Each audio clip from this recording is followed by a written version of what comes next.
லஞ்சுக்கு ஒரு சிம்பிளான மெனு தான், தயிர் சாதம், உருளைக்கிழங்கு ஃப்ரை.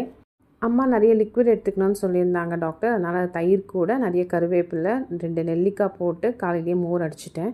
காலையில் எம்டி ஸ்டமக்கில் இந்த மோர் குடித்தோன்னா அவ்வளோ நல்லது. நல்லா கருவேப்பிலை, நெல்லிக்காய் இதெல்லாம் நம்ம சேர்த்துருக்கிறதுனால ரொம்பவே நல்லது. ஹன்சிகாவும் அத்லெட்டிக்ஸ் கிளாஸ்லேருந்து பசியோடு தான் வருவாங்க. ஏதாவது ஒரு ஜூஸ் போட்டு கொடுத்துருவேன். உருளைக்கிழங்கு ஃப்ரை ரெடி ஆகிட்டுருக்கு. நேற்றுக்கு நைட்டு சப்பாத்தி பண்ணியிருந்தேன். அது மாவு கொஞ்சம் மீந்துருச்சு. அதில் தான் பூரி செஞ்சிட்ருக்கோம். இந்த உருளைக்கிழங்கு ஃப்ரையோடு தான் அதை வச்சு சாப்பிட்டோம். அதுக்குன்னு ஏதோ சைட் டிஷ் செய்யலை. பிரேக்ஃபாஸ்ட்டுக்கு பூரியும் அவக்காடோ மில்க் ஷேக்கும் குடிச்சிட்டு ஹன்சிகா கிளம்பிட்டாங்க கிளாஸ்க்கு. பாப்பா தூங்கிட்டு இருந்தாங்க. அந்த டைம்லாம் அவங்க எந்திரிச்சாங்கன்னா அவங்களுக்கு பிரேக்ஃபாஸ்ட் கொடுக்கணும்.